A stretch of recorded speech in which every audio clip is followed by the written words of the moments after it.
Welcome to today's Facilities Committee meeting. I appreciate everyone who's here. This will not be a particularly long meeting, but we've got a couple of presentations that are important, and then we have some time for new business. We can start with kind of some operations update. So I have some good, interesting stuff to share. At least good to us and interesting. Start off with transportation. Our hiring efforts and recruiting efforts remain strong, so we're maintaining where we are right now, which is always a positive. We continue to meet every couple of weeks to talk through strategies and objectives of how we can continue this momentum that we've gotten over the last year or so. As noted in a previous Friday notice that the superintendent sends out, just wanted to reiterate that we are going to be participating in a pilot program for an electric bus. This is going to be, I've ridden on an electric bus, it's a trip. This is going to be an effort with DPI. They will cover all of the costs of the bus and the charging infrastructure, which we may already have. Was that your stuff? Yeah, that was all my stuff. Somebody put it over there, sorry.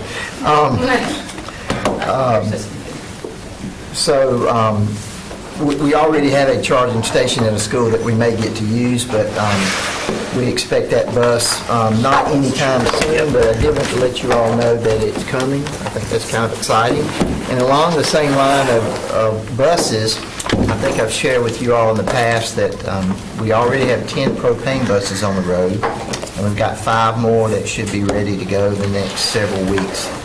And then for next year, we've ordered 10 more. Again, this is through the state. It's a neat program. I've talked with some districts in the western part of the state that have a large fleet of propane buses, and they tend to like them. They're easier to work on. They're not as labor intensive, and they're essentially gasoline engines, but they're big ones. So we are moving forward with those two things from DPI. With FD&C, our new sustainability coordinator will start November 3rd. That's Laura Wood. I think you all know who that is. She's been approved at a prior meeting.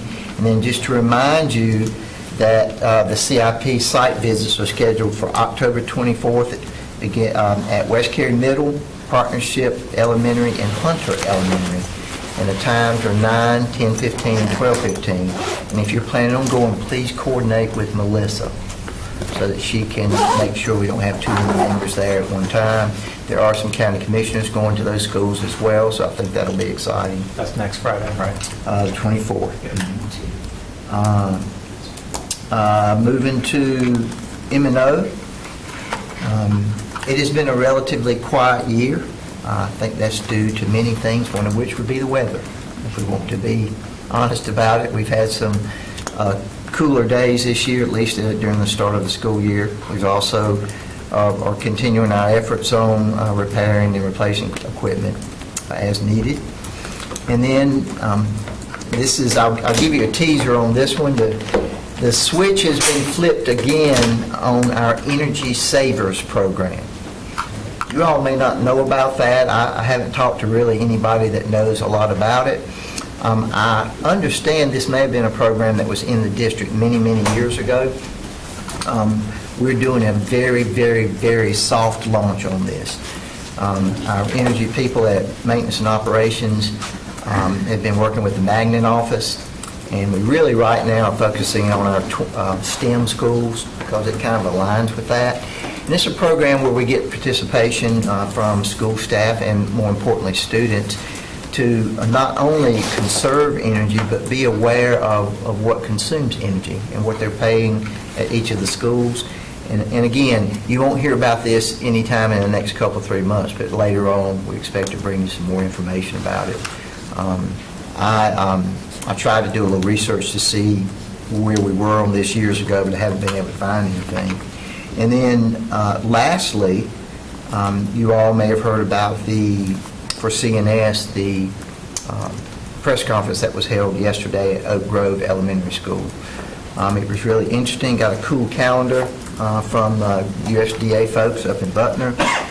The gist of the meeting was to talk about Potential impacts of the budget cuts to programs which are near and dear to our heart, like Farm to School and Sunbucks. Sunbucks is a program where students get money during the summer months, or families do, for their students to be able to provide benefits and feed them. And so we talked about potential impacts to SNAP and other programs. And so that was a good meeting yesterday. We had a state senator there, a lot of press coverage. I believe Dr. Taylor spoke as well. So that was a good meeting. So be glad to answer any questions. Questions? All right. Are we still over 600 for bus drivers? Do you know the? Yeah, we're hovering 605, 610 in That's the good. day. I mean, that's 70 more, I feel like, than last year when this time. And we are continuing to work through, I didn't have this in my notes, but we're continuing to try and work through acquiring some other vendors to do our spec ed transportation. For the last year or so, we've been in conversations with a couple of firms, but their model is different than the one that we use. And so we've been kind of working through that contract language with our attorneys to see if we can come to some agreement. So we haven't failed in that effort, we just haven't been able to move it forward yet. Okay. Thank you. I'm assuming, of course, everyone read the minutes from our last meeting. There was an update earlier today to make sure all board members were included. If I could have a motion to approve the August 2025 minutes, that would be appreciated. So moved. Second. All in favor, say aye. Aye. Opposed, nay. The minutes are approved. And now, Ms. Sharp, turn it over to you for a presentation on Marshburn Elementary School. So today, if y'all don't mind, we're going to stand up and present. All right. Y'all are comfortable? Okay. So, good afternoon, Facilities Committee members. Thank you for allowing us this opportunity to present to you the Marshburn Road Elementary schematic designs. This afternoon, thank you, Sandy. This afternoon, we will be walking through, we'll go over the project overview. We're going to go through the site analysis, the proposed site plan, the proposed building plan, and then we'll finish with the schedule and phasing of the project. Here today to help me with the presentation, I have Alice Reese, who is our senior site planner, and I have Leah Petrocioni, who is our senior building planner. We also are fortunate to have Mosley Architect and CLH Designs as our design team, and we have T11 as our construction management team. So over the past few weeks, I have seen many of y'all at our ribbon cutting ceremonies, which have been fabulous. Those were for our 4 new schools that we opened up for the 25-26 school year. So all of y'all have seen firsthand, the growth is here and it's not going anywhere. So as I have up here on the screen, this is our Wendell area. All of this blue that you see here that is wrapping around our school site is number 1 on the screen, is all new construction in this area. Over, you'll see the little yellow and the green. The yellow are proposed and the green has already been completed. So the growth is in Wilmington, sorry. in Wendell, and it's here to stay. So to support this, what we plan to do is Marshburn Road will be designed as a 716 traditional / 924 multi-track capacity school with an 800 student core. This includes the 4 additional flex classrooms within the brick and mortar of the building, which will allow us to get through some of that temporary growth as it continues to grow in the Wendell area. And as I mentioned, we are in the schematic designs. We are still early in the process, but at this stage in the design, we have reached out to the municipalities and started those discussions with our municipality partners. We have met with our academic partners to make sure that we are meeting all of the standard program spaces in this building. We have laid the building and the site elements out on the site and determined that, that it's, it fits properly on the site and it's working well. And as we go through the design development stage, some of these elements may shift a little bit. You'll see it in the site plan that Alice is going to show you.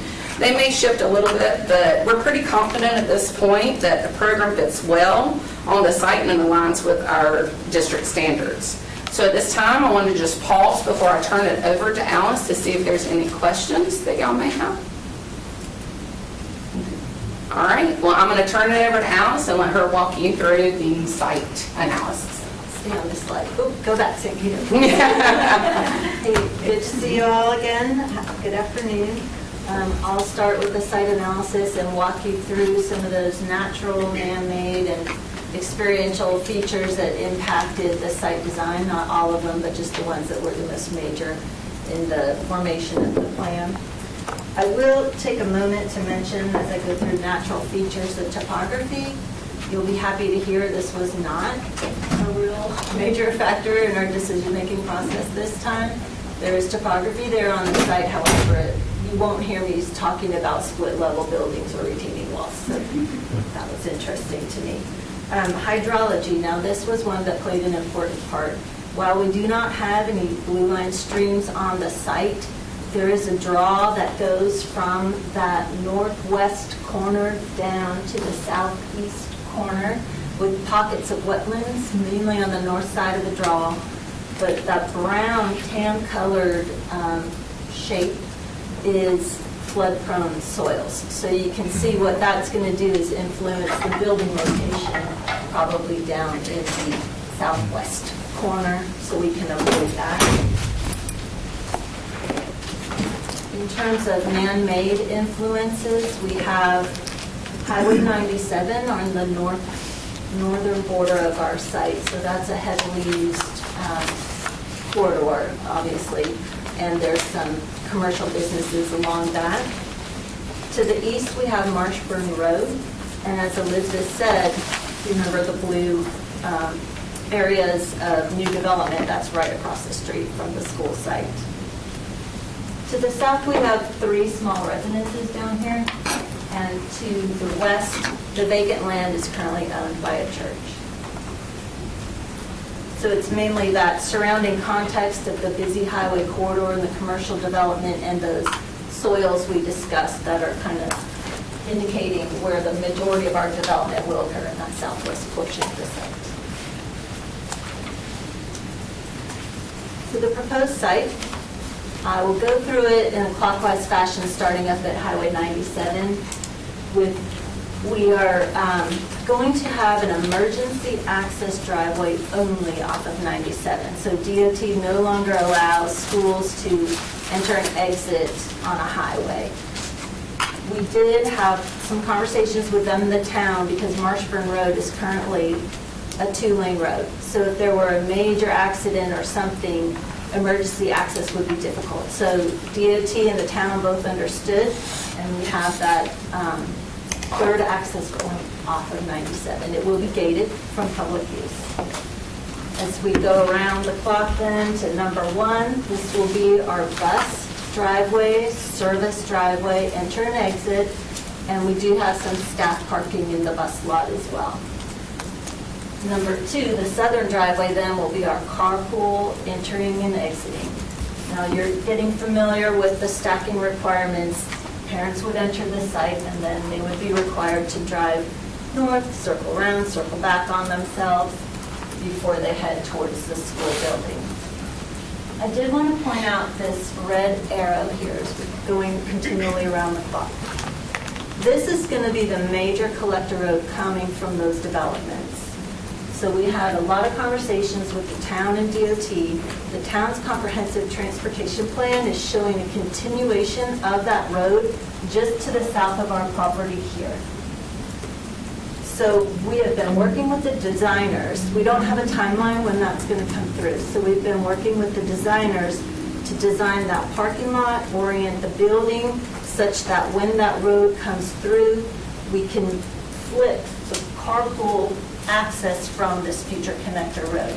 So these areas in the parking lot that are currently the drive aisles on the ends, they will be spaced so that they meet driveway spacing requirements. So you could enter from the east, proceed up north, come back down, head to the building, and exit at this portion on the left.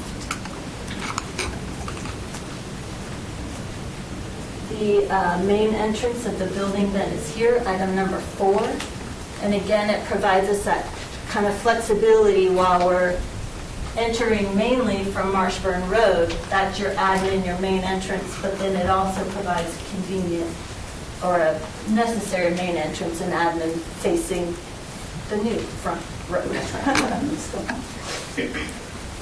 We have the play areas located in the back of the building, and then where you see number 5, of course, we do the little kids K through 12 closest to the classroom wings. As we keep going around the building, number 7 is the main bus entry. 6 is the bus lot, and like I said, some staff parking. Number 8 will spread the 3-5 kids. We have plenty of room, so they have plenty of place to play, and they get that longer kind of walk out to play areas to burn off more energy, and so on and so forth. Coming back around to the top, we're going to maintain a forested buffer so we can buffer that heavy highway and commercial corridor from our elementary school. So I can pause here if we want to talk about site questions, or we can continue. Question. Okay. So the arrow you said is on the bottom, Yep. that's where the majority of traffic's going to come from? From the new developments, correct. Is there going to be a light or anything for a left turn into the parent loop or anything like, it's a 2-lane? We'll probably have a left turn into our site. We're working very hard with DOT and the town to get that access. Okay. It would have to be a left turn in, yeah. And when do they anticipate the road on the south? I don't have a response on that. They don't know. Okay. So the town would have to fund it. So they couldn't even, have we talked to them about, hey, can you at least go this far so we could have a, We've had conversations with the town about that road. Some more detailed conversations about that road might need to occur in a closed session. okay. It's election season out there, we should tell their electeds to get on it. Hey, why not? Yeah, so Marshburn Road is a 2-lane road, right? So there will be a lot of traffic going down that road, people making left turn in. I mean, I don't know if the town has thought about doing widening to make a left turn lane in that So, area. you talking for our carpool entrance? Yeah, or the our bus? carpool. Or both? Well, both, really. Yeah, so the comprehensive transportation plan is showing a median divided road. It's ultimately going to be like a 4-lane median divided road. Oh, okay. But it's upon whoever develops the frontage of the road to create those improvements, except for the school system, per the general statute. And one more Yeah, question. sure. And then that northeast corner, that's a business right now. Is Yes. there already a natural wooded buffer there?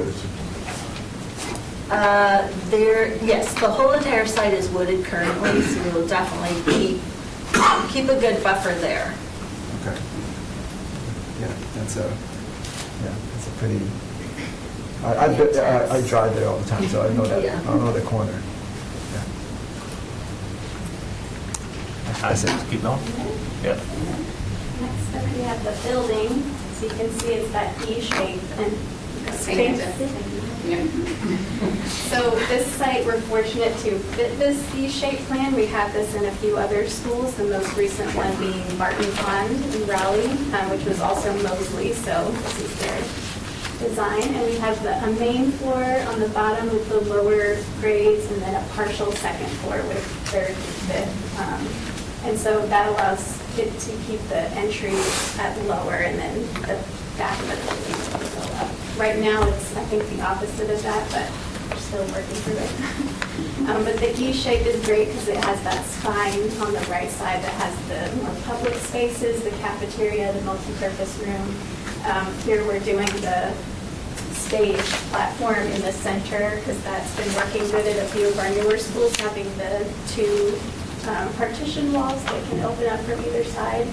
It allows a lot of flexibility. And then they have the media center here kind of at the center, and art and music. And then each kind of grade has their own little pod, which works really well. This site also has the flex classrooms spread throughout the wings to allow for growth. Yeah.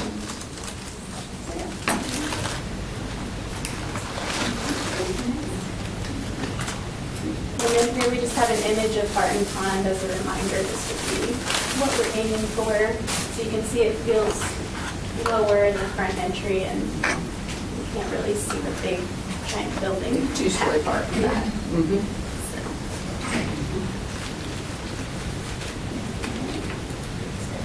This is a quick overview of the schedule. We're currently in design, which is about 2 years, so that'll be through summer of 2027. The bidding will be summer 2027 as well. Construction is 2 years until spring 2029.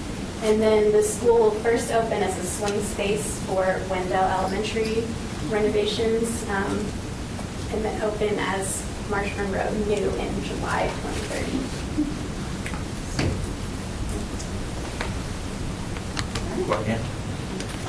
Do you have a projected capacity yet from instructional space? The capacity it's designed as a 716, and if it goes multi-track year-round, then it'll be a 924, I think. 924, yes. And there is pre-K space as well, is that? We do, yes. We will have 2 pre-K classrooms. That's our standard. Mhm. Thank you. Any other questions? Not to rip a Band-Aid off, but over the weekend, I did hear Lizard Lick referenced at an NFL game, that somebody was from that area, and it made me laugh. Hey, there are no other questions. Thank you very much. I appreciate it. Anybody? Going once, twice? All right. We'll move on to... Thank you. So this was a really short meeting, so we have some time for new business. If anyone would like to bring up anything, I have a couple of items that I have asked for. Chair. Thank you, Mr. Chair.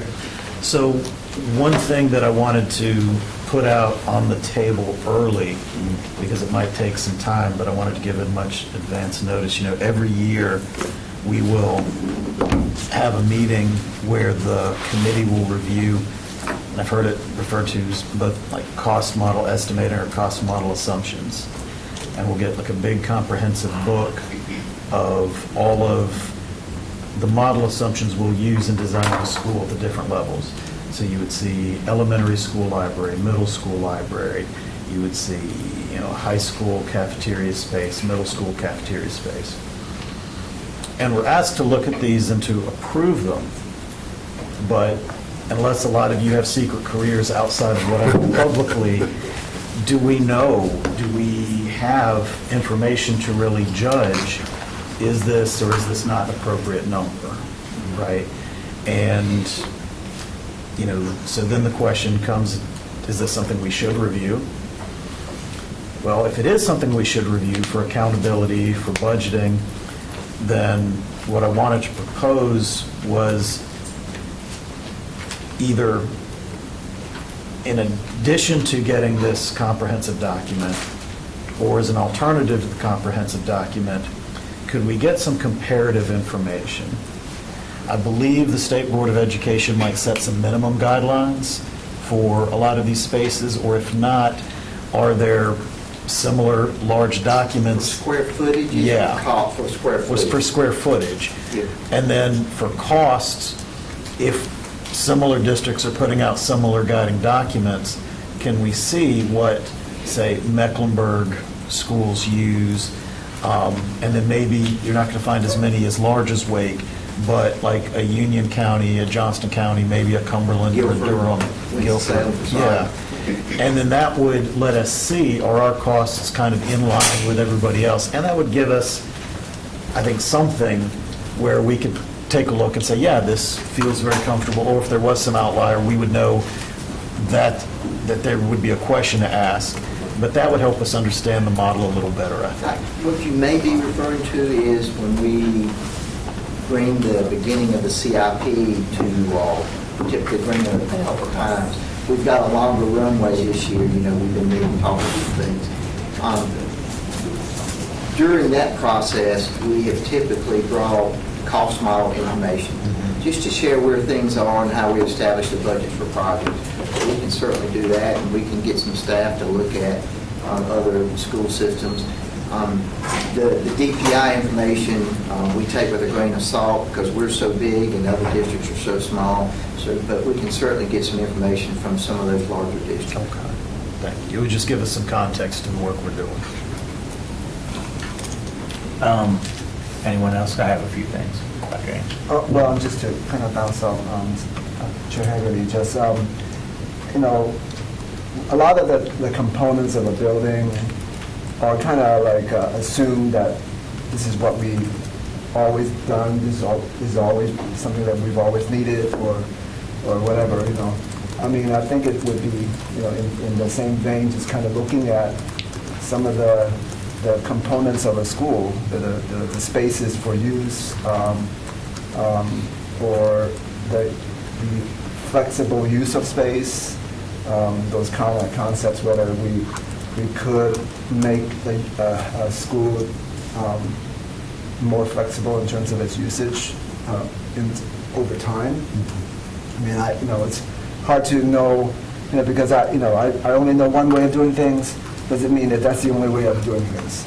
Great comment, and what I would share is that typically a year after we complete a school, we've been in it a year, staff does a walkthrough, and they do a kind of a handshake of sorts where we talk to the people that have been in the building from all different disciplines and talk about what works and what doesn't. And through that process, we kind of massage and change things moving forward. I'm thinking in particular maybe some of the collaboration rooms. The stage, there you go, the stage is a great example. I was thinking collaboration rooms. But, so we've gotten to this process here because of feedback that we've got from the schools that have been in there for a year and seen what they like and what they don't like. That's a standard thing that the staff does at the end of the school year after they've occupied. Yeah, I mean, I'd like to know, kind of hear some of those kind of conversations that you guys have had.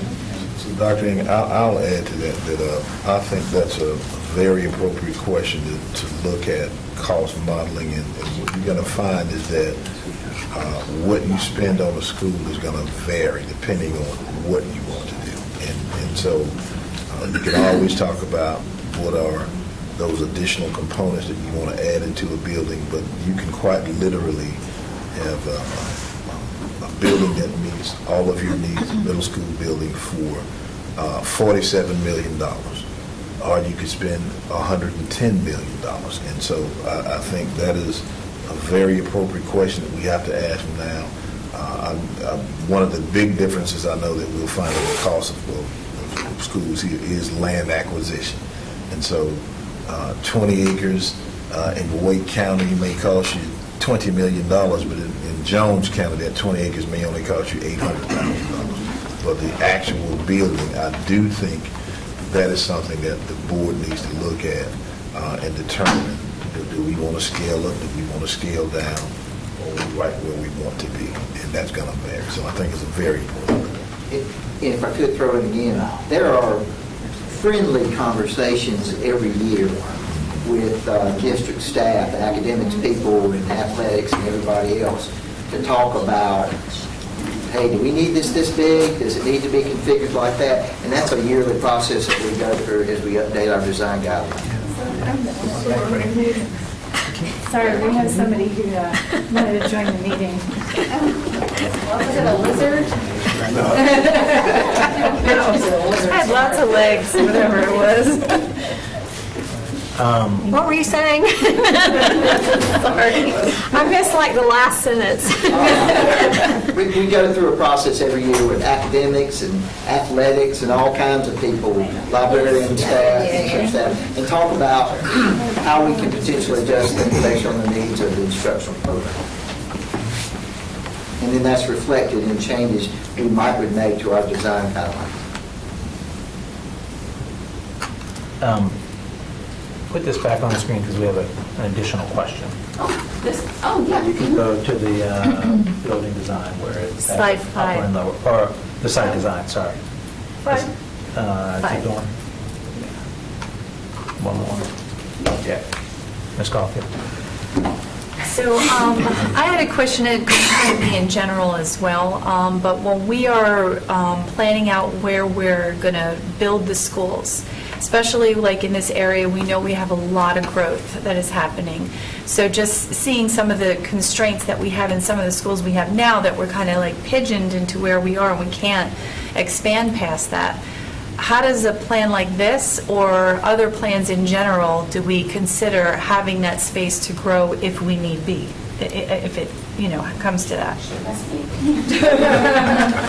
So we designed those flexible spaces inside the brick and mortar. We also have spaces inside the brick and mortar that don't hold a capacity, so that we could, if we are in a situation, we could look at those spaces. We're actually getting ready to do a capacity audit. So we're getting ready to start that. So then we're going to look at some of these spaces, because the way that we used to do, spec ed, we would pull everybody, or we would take everybody out of the classroom. Now we're pushing everybody into the classroom. So sometimes you'll have these extra classrooms from that, just changing the way that we do our model.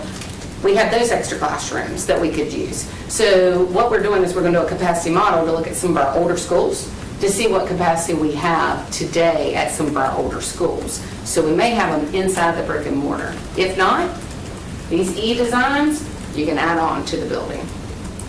So we're going to shift that building just a little bit to give us more room. We can do it on the wings. You can add classrooms to the end of the wings because they're just walls. So you can add capacity to that, to the actual school building. So it looks like we have roads all around it, so how would we do that? Well, this is just the early stage, so Right. it's just stuff we've talked about. you know. Right, the road behind is a fire lane, so Yeah. we can easily change that. But we do, when we usually plan, or we used to always plan for the mobile units, Mhm. for the extra capacity. We always design the carpool loop for that additional capacity and the number of parking spaces for the maximum capacity. Okay. I just want us to keep that in mind going forward, because we seem to be having that issue quite a bit. So Right. knowing all the growth that's coming out there, if we can be ahead of that. And I guess my part B of the question would be, and it might be new business for another time, but especially in this area, in Carver Elementary, like that kind of area, we have a lot of need for childcare, Boys and Girls Club we've spoken about. Do we have flex spaces in these floor plans that we allow them to use if we needed to partner up with that? Do we build that into it, and that's why I said it might be another conversation for another time? We don't have it right now, but we are looking for our Pool Road site. We are looking to do that. So those are conversations we are starting to have with our student assignment group. Mhm. And as we look, this was a parcel we bought not too long ago, but as we look at those new parcels, that is part of the conversation.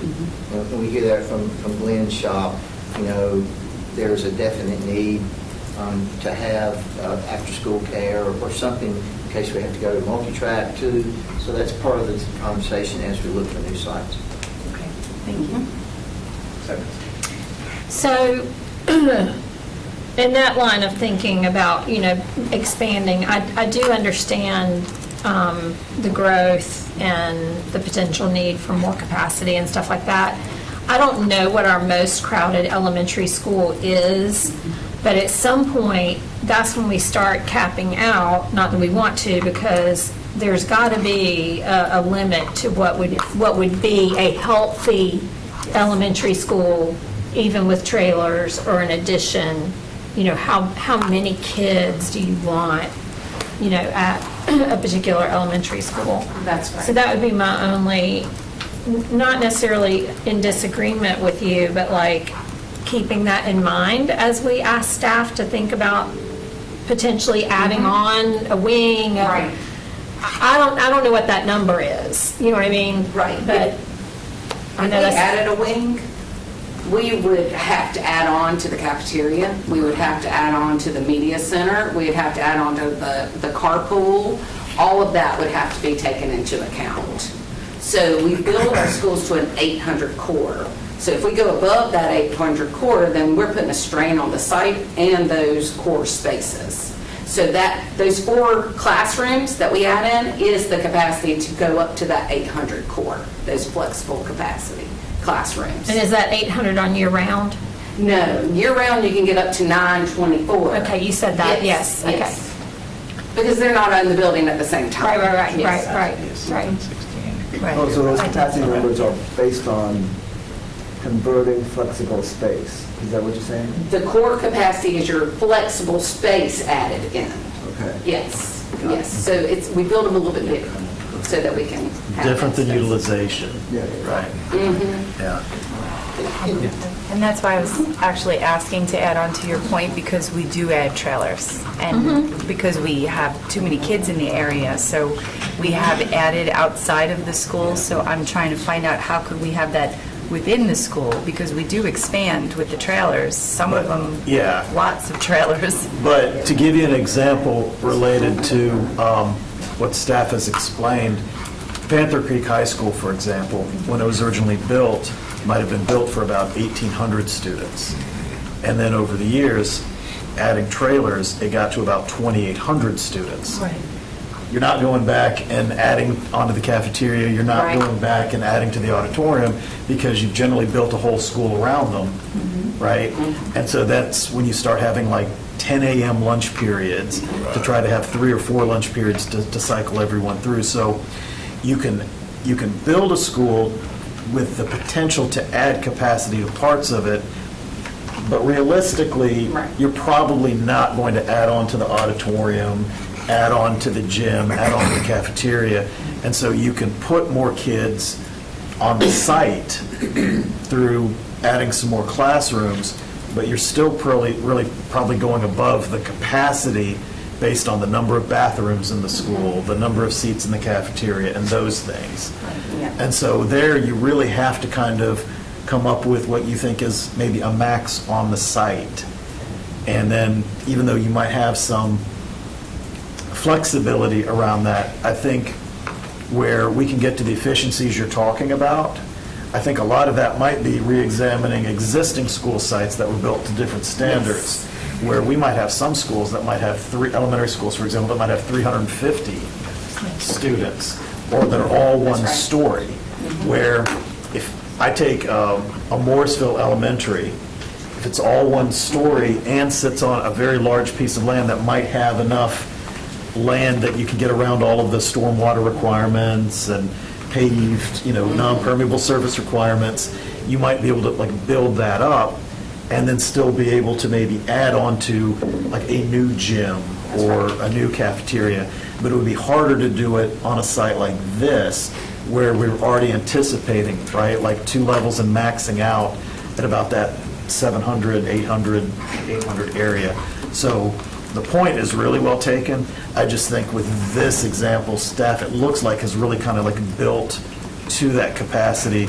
And then to Ms. Edmonds' point, you don't want to put like 2,000 elementary school Right. kids together, whereas we do that with One high hell school of a students. carpool lane. Yeah. That's the key, right there. Yeah, I mean, I think that hits all the elements. It is about the physical limit of the site, but for the academic program, you don't want to get to having 1,000 or more students in an elementary school. In most instances, when we do that, it's going to be, as you said, it's because of growth and overcrowding, and we have no choice but to do that. But from a planning perspective, we do want to try to keep it at a cap and not really go beyond. Yeah, I think it's a general kind of question or discussion. a topic about, where in our, schema of priorities do adding trailers become, part of that? Is it, what levers are we going to pull, in preference to adding on trailers or, modulars?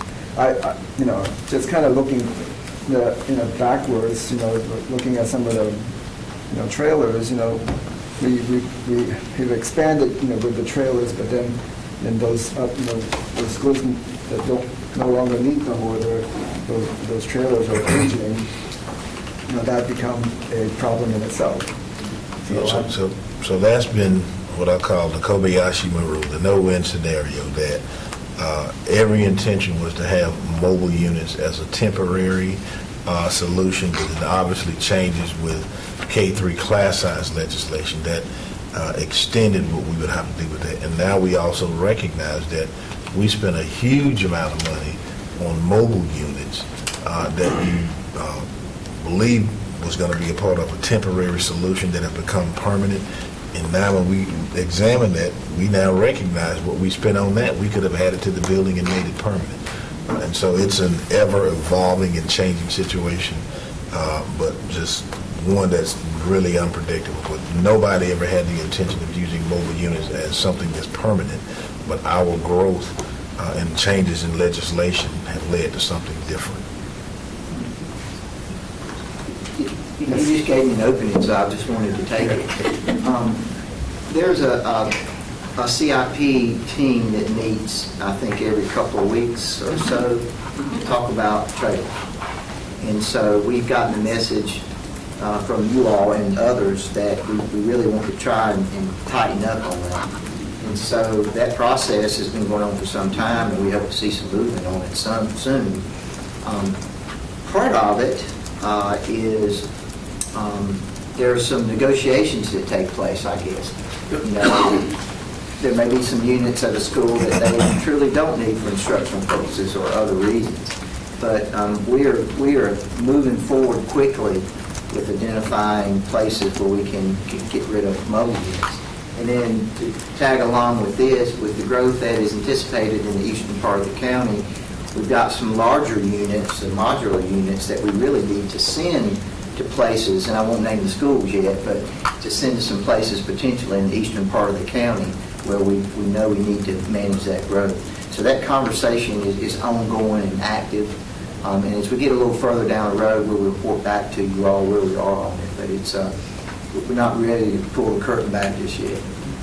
That just gives me an opening to say that I have asked staff to begin small group meetings on some of those conversations, as well as the Ligon middle school conversations with staff, and the expectation is that staff is going to be reaching out and setting those up, so everyone can be informed. I've been, myself and a couple of others have been having more extensive conversations with the facilities team about some of these issues, because I'm the facilities chair. But it is important that all board members are fully caught up on everything we've been talking about. And my other request is that, I know we've had some scheduling issues, the visits to the Rock and Piney Plains have been fantastic, and I do want to make sure we get to the Capitol Boulevard site and get that on the calendar and not let that kind of drag out, even though we got a million other things going on, because we always have a million other things going on. And that would be my ask. Do you have anything? No, I don't wanna- I'm good. I'm good. I was watching you all online. Yeah, that was right. I'm good. Yeah. Well, you got here just in time for the end of the meeting, I think. No, I just meant, I feel bad that, thank you for coming. She did let me know that she was running behind, which happens to all of us. Any other new business? Anyone want to talk about anything facilities related? Because we have time, so. Actually, I did have a question related to Marshburn Road. I'm sure that you guys have seen some of the street renovations. Further down, what was that road on the top? 97? Yeah, they made a roundabout over there. You heard this, towards the, what's that restaurant? But that nice country restaurant there. But yeah, there's a roundabout over there, and I just want to make sure you guys, are understanding the potential problem of using that road, with the buses. Yes, we do have our traffic engineer take more surrounding conditions and traffic flow. We will definitely look into that and speak with the transportation department as well. It just popped up overnight. I was like, wow. It's like, I come back from vacation and there's a roundabout there now. Okay. Thank you. Question about this, would student assignment have the projections for what they think will be like the initial attendance or utilization of the site? Like when you open it, do you expect it to immediately be at 80 or 90%? Do you guys ever get into that with student assignment or? No, and they always say about a year out is when they start. Not this early. Yeah. Yeah, okay. And then, of course, that depends on what the board does as well with reassignment and calendar changes and all of that. Sure. Because, think about it, like when we open a new school, we don't always fill it immediately Right. because you don't want to take like rising fifth graders out of their existing schools. So at an elementary level, you're taking at least 1/6 of the students and leaving it empty. You're going to need space for them when they get there. But then with the stability rules, if you go 4th and 5th graders, well, then you'll have even potentially less. So you could open a new school and people can say, why'd you do it? You've only got it 70% capacity. But then once those, The growth is coming. yeah, well, and once the stability rules kind of wear off, right, and like all 4th graders, all 5th graders are going there, you'll get closer to that target number. And recall that this is planned to be a swing space that first year. Yeah. Oh, okay. That's good. I forgot about that. One of the reasons that I was wondering is, like, we had Heritage High School was built, the year it opened, it was capped, and it's been capped ever since. And there is just really limited space around there. So with all the growth that's happening there, I was curious about the numbers. I mean, I'm sure you all talk to the town and like what's going to fill the school, where the need is. That's right, well, we're putting the school there. So I would imagine that you have an idea of what the numbers are that will go there once it's full-fledged open.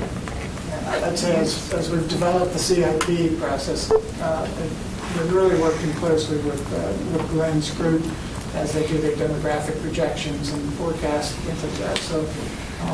So we're hand in hand with the student assignment on this and the timing, and then other projects that also need to come along to support this area. Yeah, I want to go back to, this isn't specific to this particular project, but I caught Chris's comment about, Chair Haggerty's comment, about the way in which we are kind of looking at other districts and what they're doing and how they are reporting out. Has there been any discussion or thought behind, how are we putting that out to the public, like the transparency that we're having with the public in how jobs are being fulfilled?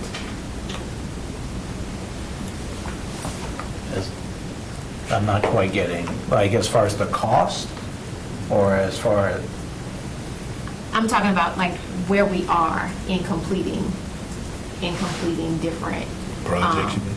oh, I'm sorry, yeah, when you said jobs, that threw me for a second. Okay. Okay. You mean like what stage we're at on various projects? right.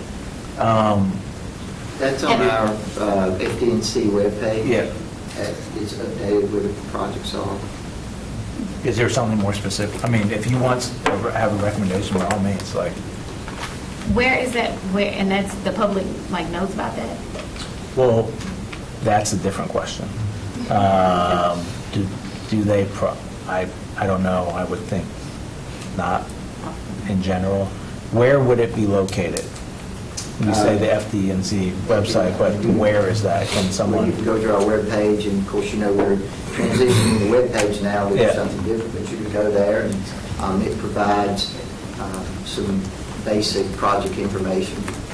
And generally speaking, in the past, I feel like we've gotten updates at the facilities meetings on different projects, like this is close to completion, this is, taking a little bit more time. So if there's a specific project you're interested in, we have time now. Ms. Rice? Thank you. I'm thankful that Ms. Gordon opened the floor, talked about transparency, because my question for new business, of course, was going to be about Ligon. Yeah, we got time. And I wanted, in the same vein in which she's asking about where we are, how does the community see where we are about projects? And then the question that I have is more so about who's doing the building of the projects, asking staff what types of proposals you're submitting. I know there's a lot of the RFP stuff, but what about RFQs? What about shifting over to that? I know that oftentimes this department talks a lot about not able to fulfill vendors and people of that nature. And so wondering if you guys ever thought about looking at for superintendent, an RFQ might look like to open up a broader scope of proposals and of different types of vendors that actually could probably fulfill some of the work. And looking at that, so that was something that I was really interested in trying. I've been trying to scope out and find out more information of understanding, but for me, with the numerous calls and emails that I'm getting from my elected officials in my district and my community in my district, they're really disappointed in the movement around Ligon. I'm wondering, what does staff, what are you looking for in reference to the type of people that you're having participate in the committees, whether they be small at the beginning stages, and how we're going to broaden that and what it looks like?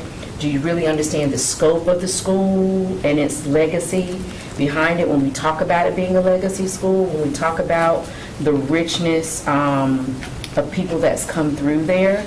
So conversations have really been strong toward me. I've shared with superintendent, I need to know what's going on with this department, with this project, what phase we're in, to Ms. Gordon's point, because me as a school board member who represents this district, this school, I don't know. And it's a challenge, and it's disrespectful that I don't know, to be honest. It's disrespectful to the people that I serve that I don't know where we are within this project, so that I can report to them in a transparent and truthful manner. And so I've made those pleas. I hate to have to make these pleas out in public, but I do have to make it at this point, because I feel like I'm not being seen and heard, because my constituents aren't being seen and heard, because they're coming to me for information I don't have.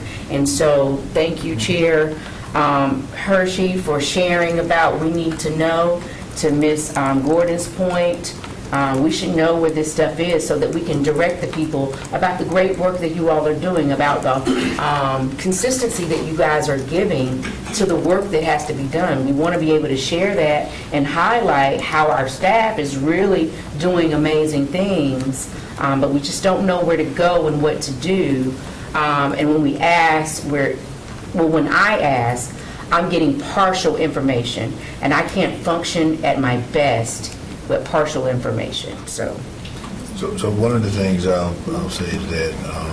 Yeah, and then there's no information really on here, even about Ligon when we talk about projects. It's a design start, a design completion date, and a design construction date. So, and then the anticipation of when it might be done. So we're talking about transparency and trust.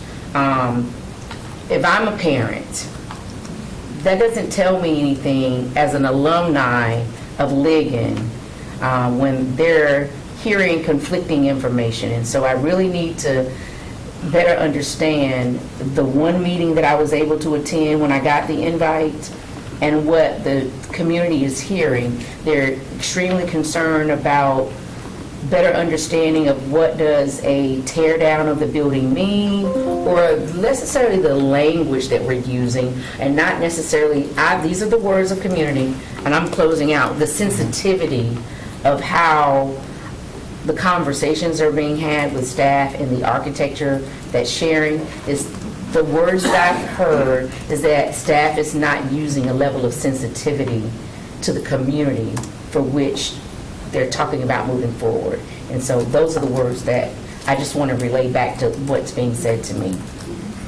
So I'll go back to the first part of the question that you asked about,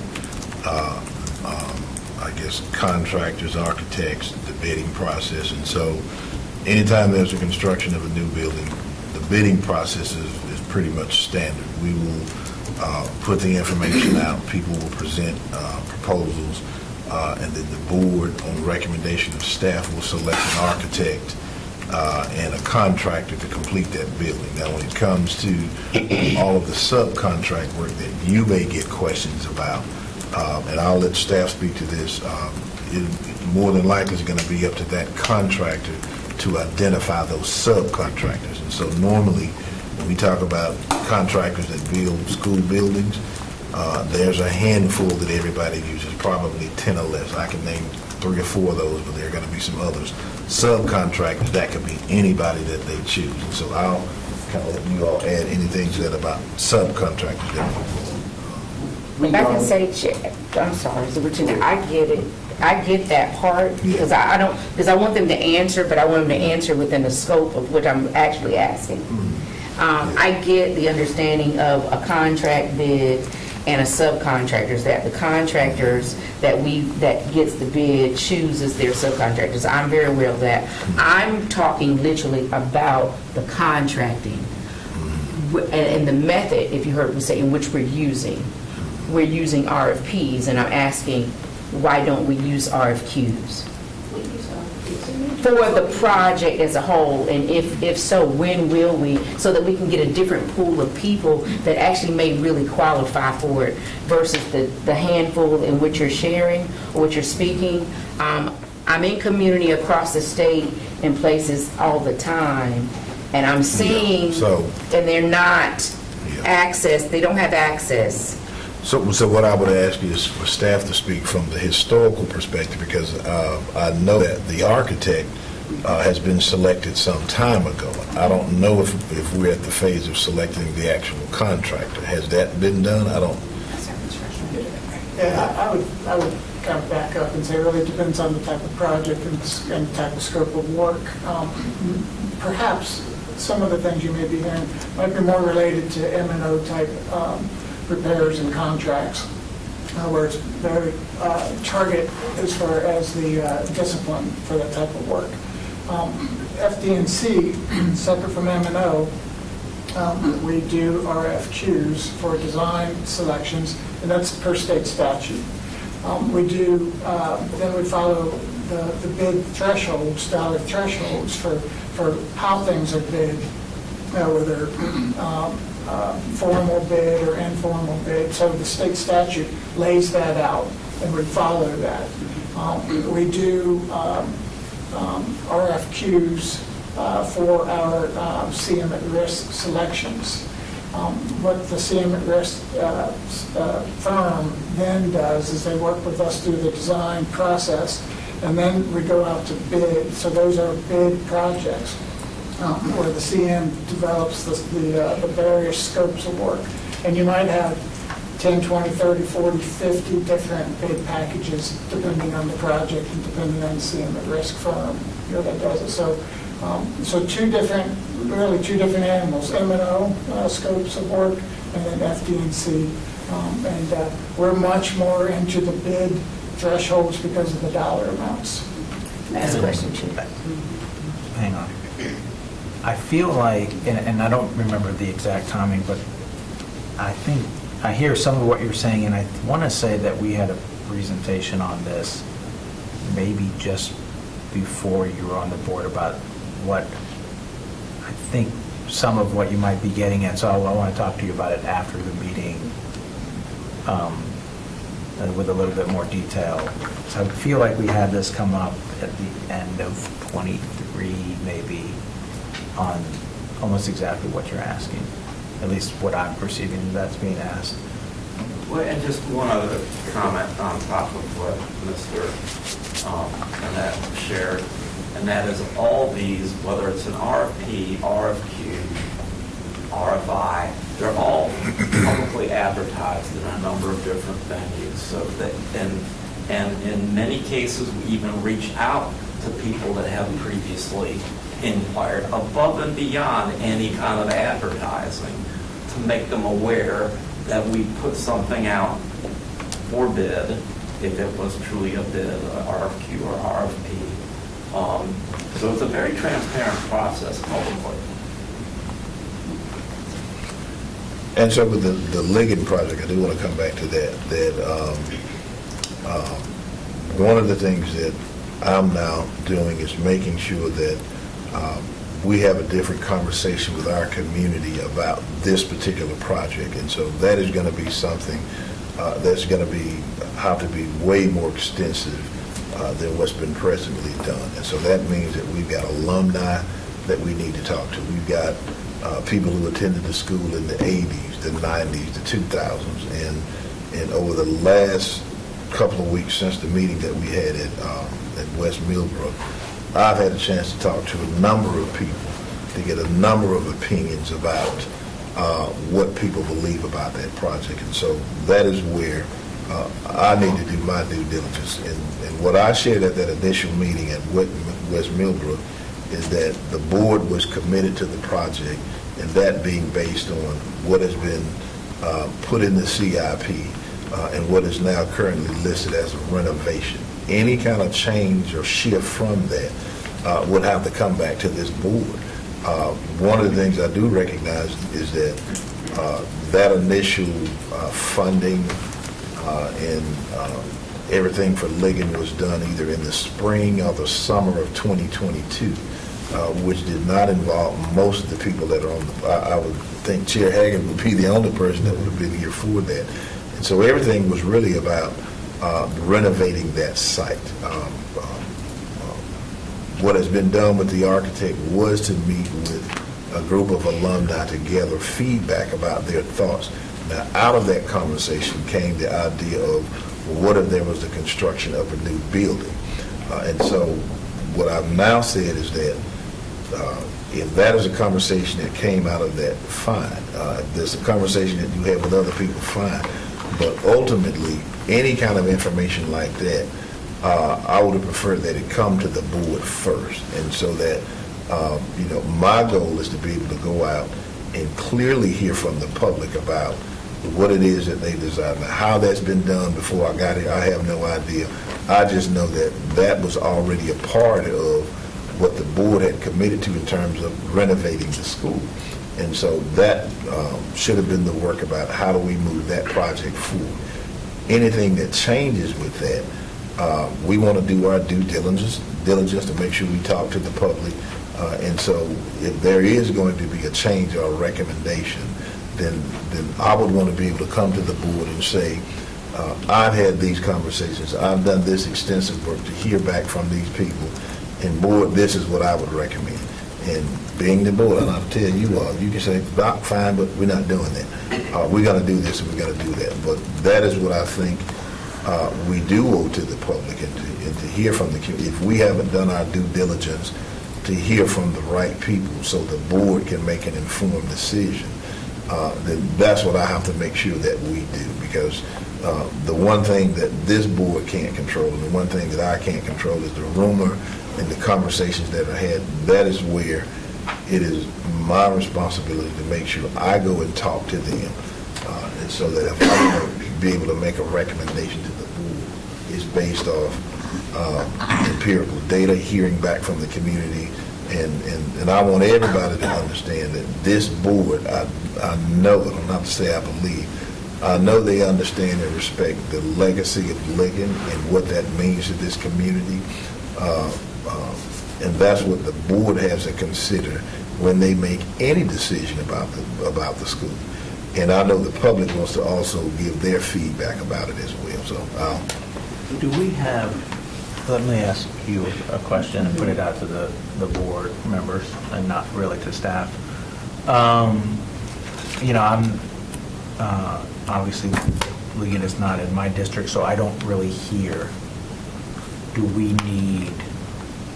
just have it at a board meeting where we invite public comment? Do we go have a meeting like we did at Southeast Raleigh where we go sit in Ligon and invite the community? So, of Mr. Chair, if I That's what I was could, getting ready to tell them.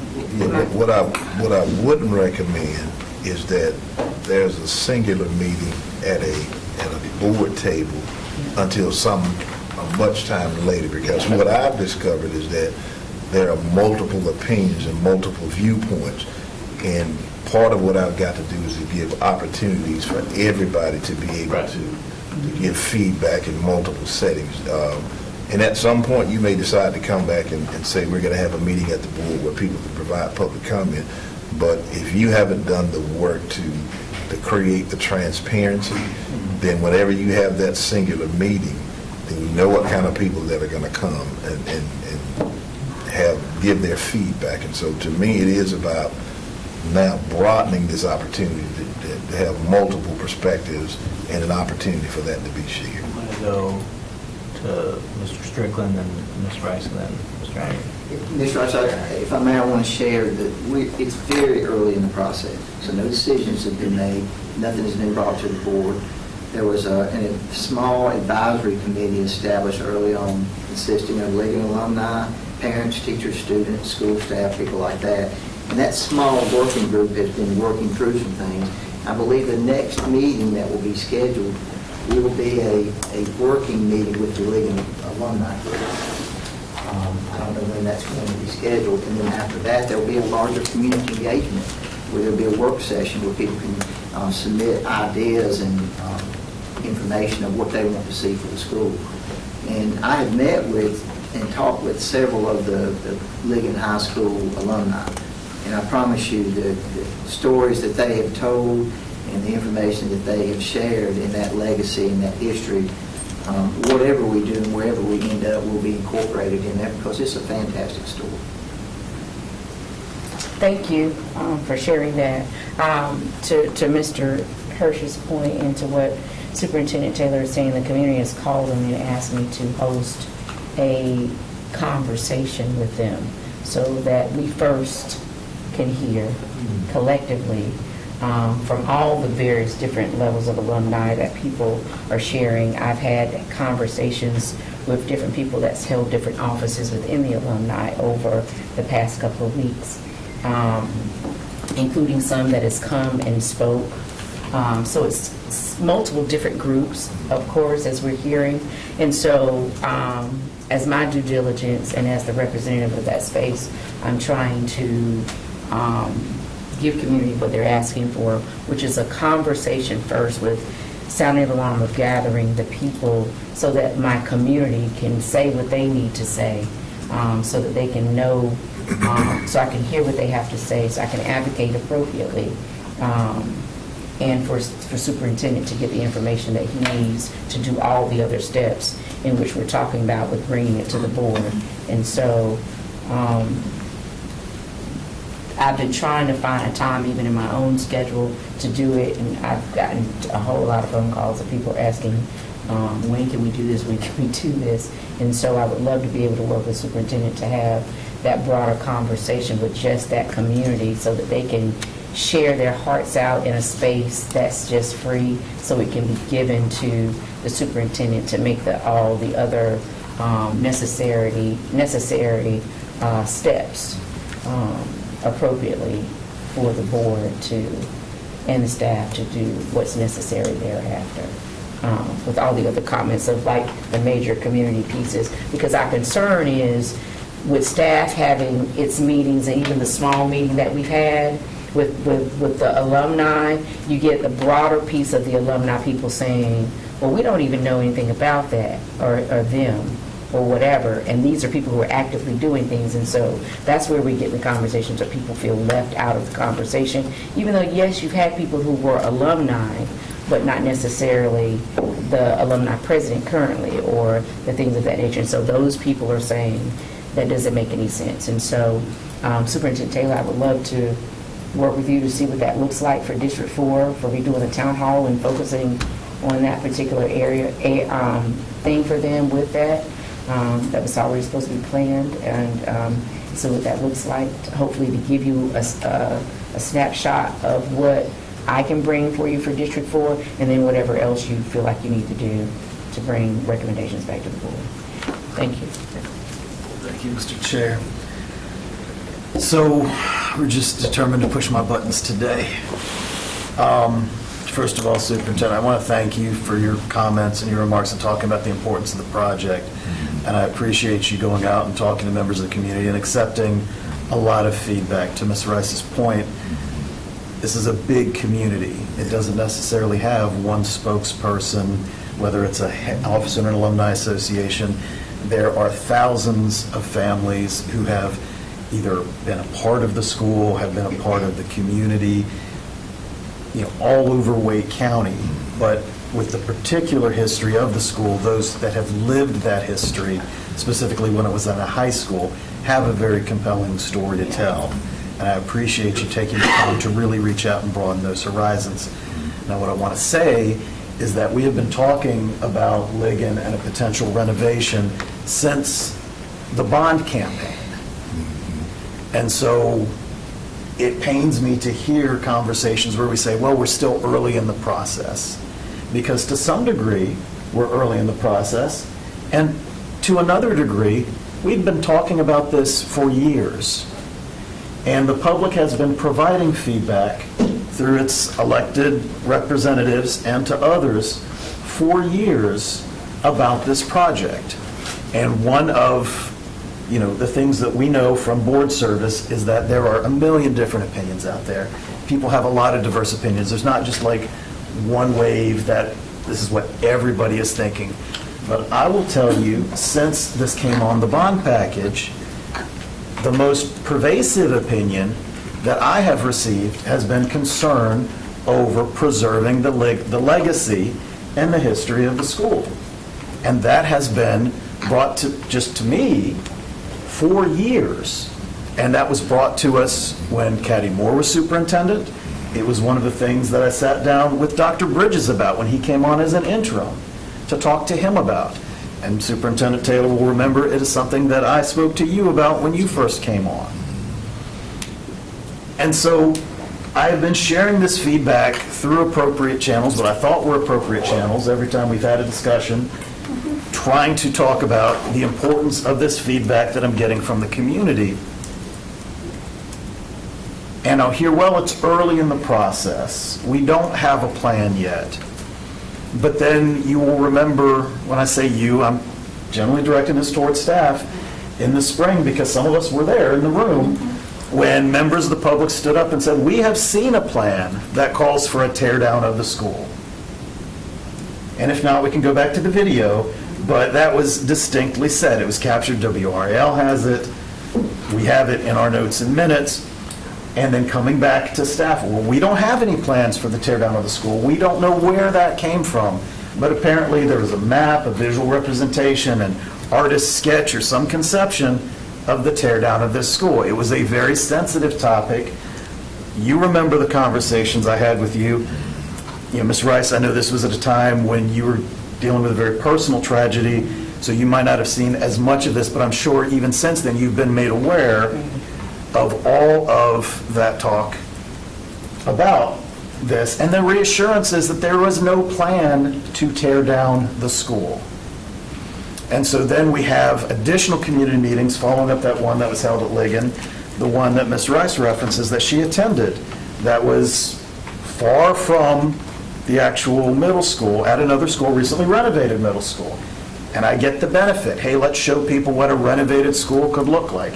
Here's the benefits. Here's what it could be transformed, what it could look like. At the same time, the distance, the travel time, the time of day create barriers from people that might have had interest in attending that meeting.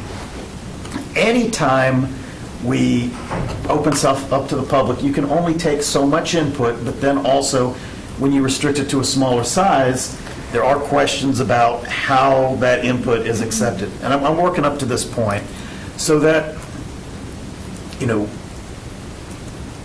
when you have that meeting and the architect then presents a schematic and we get feedback on that schematic, we can't just turn around and say, well, it's still early, that was just one plan.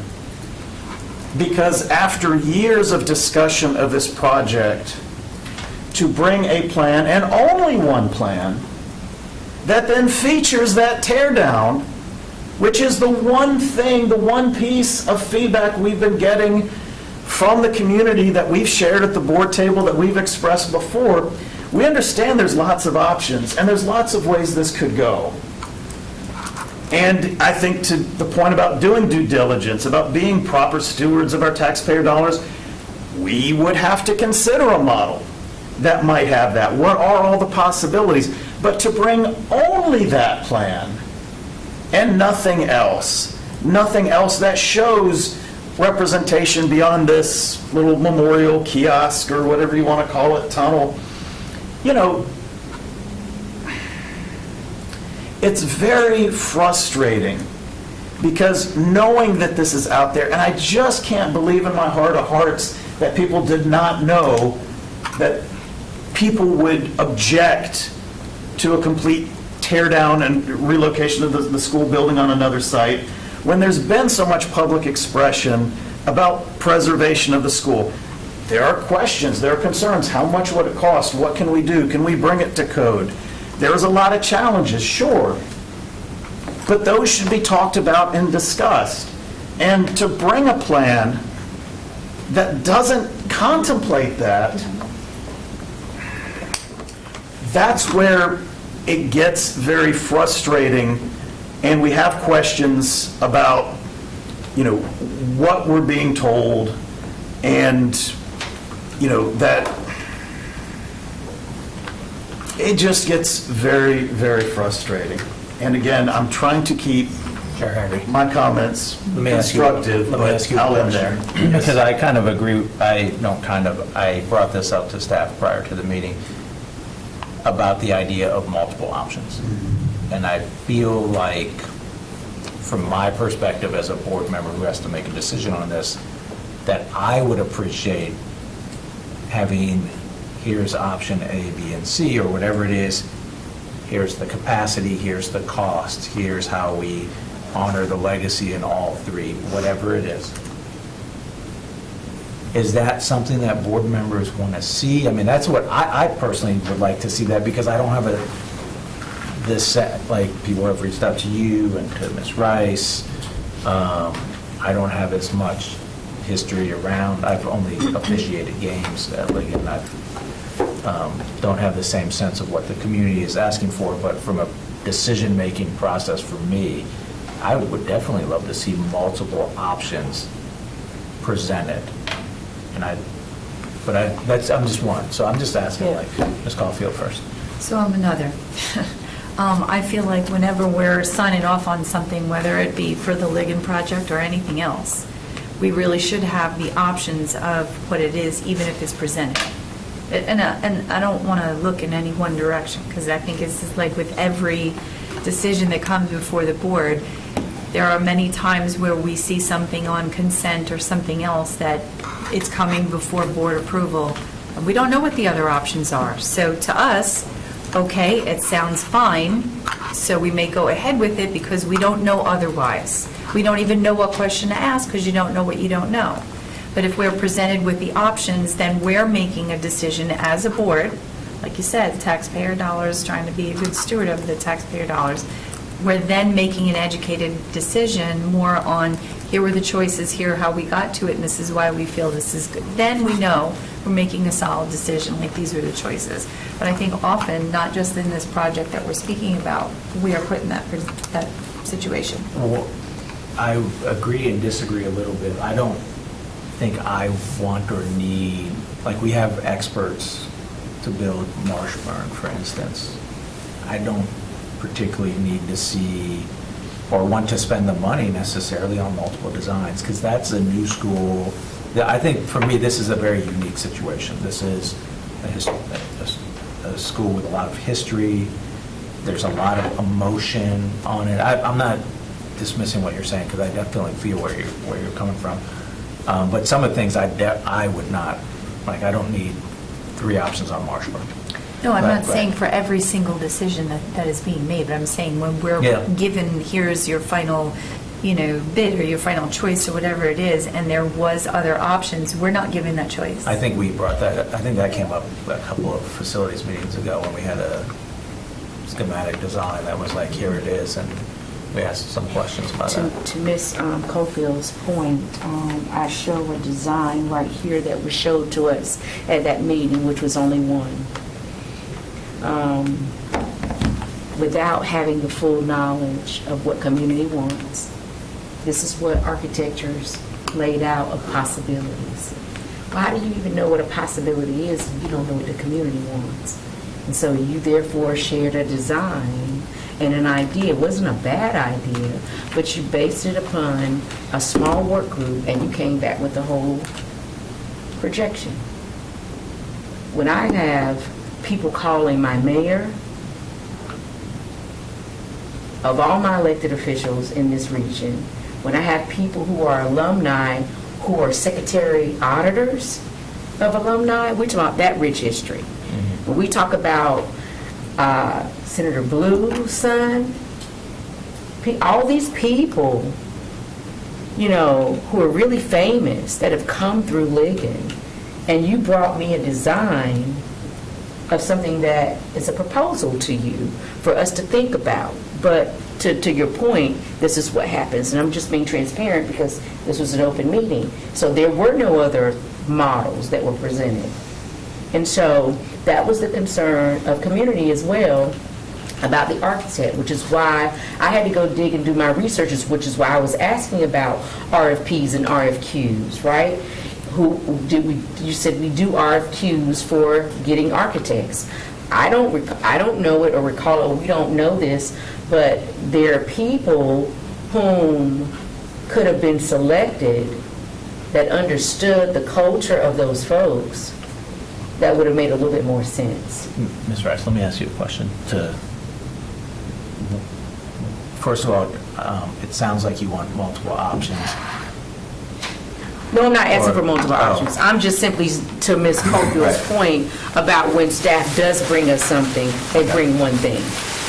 When they don't have enough information to just bring one thing, and to Chair Haggerty's point of, how are we doing this and we don't know what community wants, or community saying what they want, and we still keep giving them what we want as a board and a staff versus what community is saying that they desire to see or need. And so all I'm asking for is a little bit of support and space with this project to allow me to do the job I was elected to do, and that is to hear from my community about this school and what they're thinking about, and to share with the community, from staff, about understanding when you talk about the renovation versus something that can be new, because we have to think about something. There's about renovation, but guys, the pipes, the plumbing, the everything is really in bad shape at this school. And what you'll find with the history is that we called it a Frankenstein type of building currently, because over the years, all we've done to preserve is talk about renovation. Well, the school deserves to look in the excellence in which it has produced. And so renovation over the years has not been very kind to the legacy in which it says it is. It doesn't reflect it, which is why we are where we are with the design today. And so my goal is to let community have their voice and their say, but have real information about the damage of what's going on in the building currently and what students are experiencing. And if you just only renovate, And no disrespect, I attended Broughton, Broughton is still here, it's been renovated. These are the schools that they are comparing, that why can't we still get renovation, just like these schools did, the Broughtons, the Washingtons. But if you go inside those buildings, There's issues. it's not all what we think. Yep. And so I want my public to be really informed and aware about truth so that they can make informed decisions. And that's all I'm asking for, the support of my board, is to back me as I engage with community, and if our superintendent and I can tag team this together so that we can bring you both back accurate information that makes sense, and so that staff can share real information, so that the community can make an informed decision. There's some intelligent people around there. And I had some alum who was the last class of 71 that was in that school, and even they was like, and I know people don't want to hear this, it was like, oh, all that stuff needs to be torn up. That's old, you know, and for people who understand that. So I just want my community to have an informed decision so that they can have a school that they can be proud of and that can be beautiful, the same school way that we went to go visit a school that was beautiful and deserving. I want Southeast Raleigh to have a school that they can see in their neighborhood that looks like it does in other parts of Wake County. And that's the conversations that's really being had in the community. So thank you. I'm sorry. No, Took you're a lot right. of time. No, hey, So I'm very happy we're having this let conversation. me add this in, that, and that's part of all the conversation that we've had here. And so part of that is when a board makes a decision to say that, well, we've committed to a renovation, if that's where you are. And Chair Hagerty, that goes back to what you talked about, that at some point, when that has been the decision of the board, then the expectation is that everything that comes back to us is centered around the decision that we made to renovate, to add to, to tear down, whatever that may be. And then you talk about what is the expectation of the timetable. We don't need to keep kicking that can down the road. And so, when the board makes that decision, that's what staff should commit to. But we also recognize that no current board is tied to a decision that a previous board has made, unless you're so far down the pike that you don't want to reverse that. And that being said, you could be almost at the end of the pipe, and the board can make a decision to change. We don't want to get into all of that. But it is about when you say bring us multiple options, and then you bring those multiple options, whatever they may be, and then a new board comes along, and they just say the same thing, give me multiple options, give me multiple options. And so that is where I agree 100%. It is about, once we've made a decision, then we've committed to that and we move that forward. And so right now, what I'm hearing is sort of multiple things that have taken place. That there was a commitment some time ago, and now they're saying, give us information about where we are now. And I think what I'm hearing is that is what this board wants to hear. What are those multiple options? What has the community said? And I can tell you that you can go and talk to the community, and you're going to hear the same thing multiple times, whether you do it in 1 year or whether you do it in 10 years. And the toughest decision that this board is going to make is, what decision do we make, and how do we commit to that decision, and ultimately how you hold a future board to that. And that's kind of what I see. I'll definitely do my due diligence to go out and in this case, do what's probably already been done, right? Ask those same questions again. And I don't know if those sentiments have changed.